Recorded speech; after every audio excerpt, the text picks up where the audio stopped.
Hey guys, how's it going? It's Amanda. So today I'm going to show you my audio setup that I've been using. Right in the center of my desk underneath my computer above my keyboard is my headphone, DAC, and amp, and that is from Woo Audio. And my headphones are the Focal Elexes. Now, if you're not familiar with Woo Audio, they are a huge name in the amplifier business. They normally make tube amps, and those will have a much warmer sound than this one will. And this is actually their first solid-state headphone amp that they've made. But if you just check out some of the prices on these, this one rates in at $13.99. They have them $17.99. There's a $3,700. Yeah, it just goes on all the way up to like $16,000. So these guys really know what they're doing. And this is a serious audiophile, high quality headphone amp that has some seriously wonderful sound. And it's just really amazing what they've put in this tiny little package. But this is made from anodized aluminum, and this thing is killer. It weighs just under a pound, and it's basically the size of my iPhone XS Max. Obviously, it's wider due to the fact that it has a battery in there, and this is going to get you 6 hours of charge time. So this is a portable DAC and amp, and you can take it with you on the go. Now, most of us who have these big over-the-ear headphones have open back ones, and so you may not want to take them with you to listen like on a bus or a plane, obviously.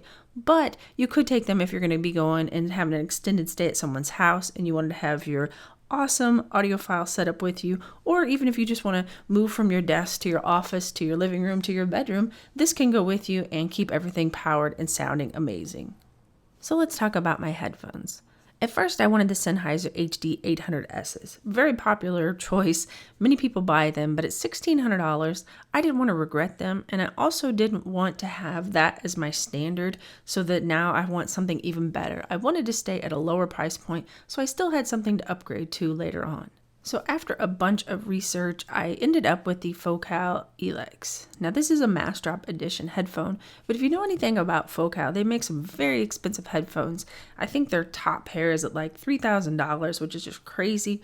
I'm not going to spend that much money. I mean, I definitely want to listen to them, but audio isn't my number one passion. I'm not some crazed audiophile that has to have the best. So I wanted to start out somewhere a little bit more reasonable than the Sennheisers. I went with the Focal Elexes, and I'm absolutely very happy with my choice here. So if you look on the page here, it says a refinement of the $1,000 Elears with elements of the $1,500 Clears, and they have several improvements on sound, build quality, and aesthetics, and I think these look absolutely beautiful. They're handmade in France, and if you check out the reviews, they have really good reviews. Obviously, there's going to be some people that don't like them, or it's not their sound signature choice, or different things, but the most negative things I kept reading in the reviews where people had problems with the cables breaking, and you know that happens. So something to take note of if you plan to pick a pair up, but there are some cheap options out there that you can pick that sound decent and have great reviews.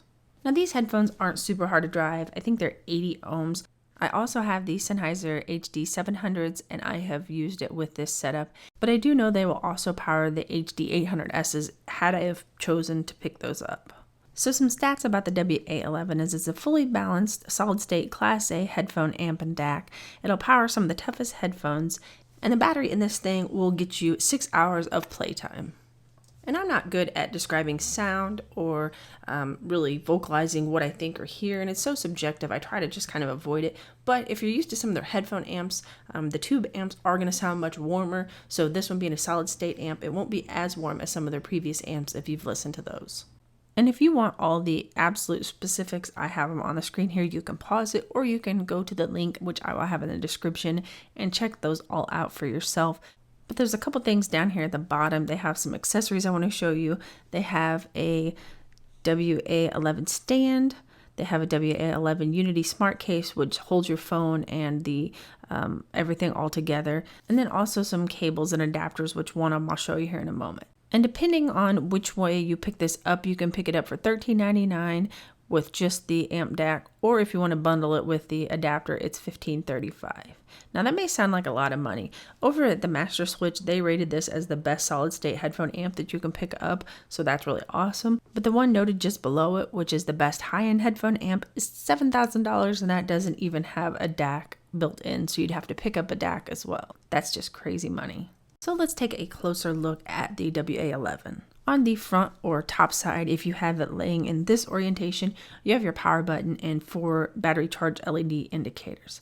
Then on the input side, you have a 4.4 millimeter Pedicon balanced input, along with your 2 USB 2.0s, one for charging and one for your DAC. Then the little green light at the top is your charging light indicator, which it's fully charged now, so it's green or it's red while charging. Flipping it around to the other end, you have your volume knob up here at the top. I think it's just a really cool design choice that they went with here. And just below that, you have your headphone jacks. You have your standard 1/4 inch unbalanced. And then if you want balanced, it's a 4.4 millimeter. And then if you're like me or most headphones out now, they have a balanced XLR to 4.4 millimeter headphone adapter. And it even comes in this fancy little wooden box, which is just a nice little touch. And then flipping it over again, this could be considered the bottom or side. You can see there's some little rubber feet if you want to sit it up on this end. You have your input selector. You can either choose to use the DAC or bypass it. And then your level selector of high or low. Then if you flip it over on the back side, you have an Alcantara covering on this, which is really nice, so that if you have this sitting on your desk, it's not going to scratch your desk. It's also not going to scratch the surface of the DAC amp itself. And it also ships with a matching Alcantara case. Of all the things, I kind of wish it had a harder case that comes with it, and I didn't do anything special to this. I just picked it up as is, and it shows a lot of like lint and dust particles, so that could be a pain if you're somebody that's really obsessed with those little things. But so I'm curious what you guys are using for your audio setup. Leave a comment down below letting me know. Also let me know if you had around $2,000, what would be your setup that you would go with. Thank you guys for watching. Click that like button, subscribe if you haven't already, and I'll see you guys in the next one.